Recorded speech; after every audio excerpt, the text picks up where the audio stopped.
हरे कृष्ण। इस बार 17 सितंबर 2025 को इंदिरा एकादशी आ रही है। यह पितृपक्ष में आने वाली अत्यंत महत्वपूर्ण एकादशी है, जिसका पालन करके व्यक्ति अपने पूर्वजों को मोक्ष प्रदान करवा सकता है, उन्हें अनंत पुण्य फल अर्पित कर सकता है।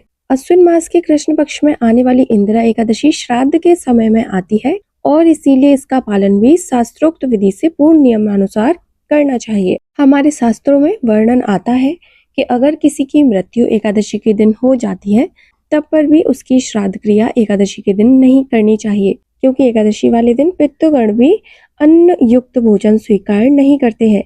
इसीलिए आप उनका श्राद्ध द्वादशी के दिन कर सकते हैं या फिर सर्व पितु अमावस्या वाले दिन कर सकते हैं। तो आखिर इस एकादशी का पालन कैसे करना चाहिए, इसी विषय में आज हम बात करेंगे। तो चलिए आज के दिन इस वीडियो में जानते हैं कि इस बार इंदिरा एकादशी का पालन करने की शास्त्रोक्त व्रत विधि क्या है। आइए आज का वीडियो आरंभ करते हैं। इस बार इंदिरा एकादशी आ रही है 17 सितंबर बुधवार के दिन और इस एकादशी का पारण करने का समय रहेगा अगले दिन यानी 18 सितंबर 2025 गुरुवार के दिन सुबह 6:12 से लेकर 10:18 के बीच में। आइए अब देखते हैं इस एकादशी का पालन कैसे करना चाहिए। इस एकादशी के महात्मा का वर्णन करते हुए भगवान श्री कृष्ण कहते हैं, जो भी व्यक्ति इस एकादशी का श्राद्ध और नियम पूर्वक पालन करता है, वह अपने पूर्व और वर्तमान जन्म के सभी पाप कर्मों से मुक्त हो जाता है। इस मास में जो भी भक्त पूर्ण श्रद्धा से संकल्प लेकर एकादशी का व्रत पालन करता है, उसे अनंत गुना अधिक पुण्य फल की प्राप्ति होती है। एकादशी के एक दिन पहले यानी दशमी के दिन सूर्यास्त से पहले भोजन ग्रहण कर लेना चाहिए। उसके बाद अपने मुंह, हाथ और दांत को अच्छे से स्वच्छ करके अपने मन तथा इंद्रियों को नियंत्रित करके परम भगवान श्री कृष्ण के ऊपर ध्यान केंद्रित करते हुए स्वयं को एकादशी व्रत पालन के लिए तैयार करना चाहिए। एकादशी के दिन प्रातः ब्रह्म मुहूर्त में उठ जाएं। ब्रह्म मुहूर्त यानी सूर्योदय से कम 1.5 घंटा पहले यह समय आध्यात्मिक साधक के लिए सबसे अच्छा माना जाता है और इसी वजह से अष्टांग हृदय सूत्र 2.1 में कहते हैं, ब्राह्मो मुहूर्ते उत्थेष्टेत स्वस्थो रक्षार्थ आयुष, यानी स्वास्थ्य मनुष्य को अपनी आयु की रक्षा के लिए ब्रह्म मुहूर्त में उठना चाहिए। उठने के बाद स्नान इत्यादि से स्वयं को शुद्ध कर लीजिए।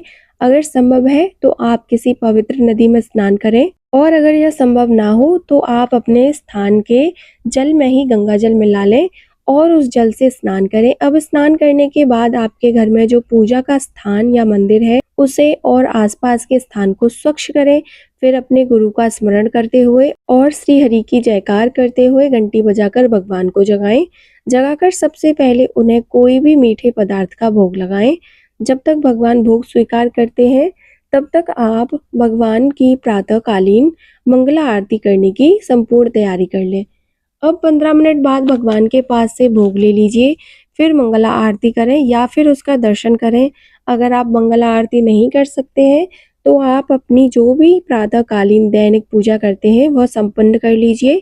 उसके बाद आप भगवान के समक्ष हाथ में गंगाजल लेकर एकादशी व्रत का संकल्प लीजिए और संकल्प लेते हुए भगवान से इस प्रकार प्रार्थना कीजिए, हे प्रभु, आपकी प्रसन्नता हेतु और अपने शुद्धिकरण हेतु मैं इस एकादशी व्रत का पालन करने जा रही हूँ। इस दिन मैं भोजन से विरत रहूंगी और अगले दिन अन्न ग्रहण करूंगी। हे पुंडरीकाक्ष, हे अच्युत, कृपया मुझे अपनी शरण में लीजिए। इस प्रकार संकल्प लेकर हाथ में रखे हुए उस गंगाजल को अब तुलसी के पौधे में अर्पित कर दें और अब समय है तुलसी देवी की पूजा आराधना करने का। तुलसी देवी को एक मध्यम उच्च आसन पर स्थापित करिए, उन्हें आवश्यकता अनुसार जल प्रदान करिए, उनके समक्ष घी का दीपक प्रज्वलित करिए और उनकी कम से कम 3 बार प्रदक्षिणा करिए। उन्हें प्रणाम करिए और इस मंत्र का उच्चारण कीजिए, वृंदाय तुलसी देवै प्रियाय केशवस्य च कृष्ण भक्ति प्रदे देवी सत्यवत नमो नमः। इस मंत्र का अर्थ है, हे वृंदे, हे तुलसी देवी, आप भगवान केशव की प्रिया है। हे कृष्ण भक्ति प्रदान करने वाली सत्यवती देवी, आपको मेरा बारंबार प्रणाम है। अब समय है उनके समक्ष बैठकर हरे कृष्ण महामंत्र का जाप करने का। हरे कृष्ण कृष्ण कृष्ण हरे हरे, हरे राम हरे राम हरे राम हरे हरे। इस मंत्र की अधिक से अधिक संख्या में माला का जप करना चाहिए और यही एकादशी के दिन करने योग्य सबसे महत्वपूर्ण कार्य है। इसीलिए संपूर्ण दिन में या फिर प्रातः काल में इस महामंत्र की कम से कम 10, 16, 25 या फिर 32 माला का जप अवश्य करें। जप समाप्त करने के बाद एकादशी की कथा सुनिए। कथा सुनते हुए अपने मन में भगवान श्री हरि का स्मरण करिए और एकाग्र चित्त होकर एक स्थान पर बैठकर आरंभ से अंत तक ध्यान पूर्वक इस कथा का श्रवण करिए। कथा श्रवण करने के बाद अब आप अपने दैनिक कार्य समाप्त कर सकते हैं। दोपहर या दिन के समय में श्रीमद् भागवतम और भागवत गीता का पाठ कीजिए। एकादशी के दिन अधिक से अधिक भगवान श्री कृष्ण की लीलाओं और शिक्षाओं का श्रवण तथा पठन करना चाहिए। भगवान की लीलाएं श्रीमद् भागवतम में है और शिक्षाएं भगवत गीता में है। एकादशी के दिन हम उपवास का पालन करते हैं और यह उपवास 3 प्रकार के होते हैं, निर्जल, सजल और सफल। निर्जल यानी जिसमें एकादशी के संपूर्ण दिन में अन्न और जल दोनों का ही त्याग किया जाता है। इस दिन पानी की एक बूंद भी नहीं ले सकते और अगले दिन पारण के बाद ही जल और भोजन लिया जाता है। दूसरा उपवास है सजल, जिसमें आप उपवास में मात्र जल ही लेते हैं और कुछ नहीं। और फिर तीसरे प्रकार का उपवास होता है जिसे सफल उपवास कहते हैं। इसका पालन करते समय भक्त जल, दूध, फल, फलों का रस और एकादशी प्रसाद ले सकते हैं। अगर आप चाय कॉफी पीते हैं तो प्रयास करना चाहिए कि एकादशी के दिन चाय कॉफी ना पिएं। बाहर के कोल्ड ड्रिंक, धूम्रपान यह सब बिल्कुल भी नहीं लेना चाहिए। और इस प्रकार आप अपनी शारीरिक क्षमता के अनुसार और आप जिस परिस्थिति में हैं उसके अनुसार आप किसी भी प्रकार का उपवास का पालन कर सकते हैं, लेकिन किसी भी स्थिति में अन्न ग्रहण नहीं करना चाहिए। अब संध्या के समय अपने घर में तुलसी देवी की आरती कीजिए। एकादशी के दिन आप जितनी अधिक तुलसी सेवा कर सकते हैं उतनी करनी चाहिए। इस दिन आप प्रातः काल में तुलसी जल दान भी कर सकते हैं। संध्या के समय उनके समक्ष घी या तेल का दीपक प्रज्वलित करें, धूप और पुष्प अर्पित करें और फिर उनके स्त्रोत या आरती करें। मंदिर में भगवान के समक्ष भी दीपक और धूप अर्पित करें। उनके समक्ष बैठकर हरे कृष्ण महामंत्र का कीर्तन करें। परिवार के सदस्यों के साथ बैठकर भगवान की कथा सुने। हमारे शास्त्रों में एकादशी व्रत की रात्रि के समय जागरण करने के लिए बताया गया है। हरि कथा सुनते हुए, करते हुए और भगवान के पवित्र नामों का जाप करते हुए जागरण करना चाहिए। अगर कर सकते हैं तो सबसे अच्छा है, लेकिन एक वास्तविकता यह भी है कि इस समय हम कलयुग में जी रहे हैं।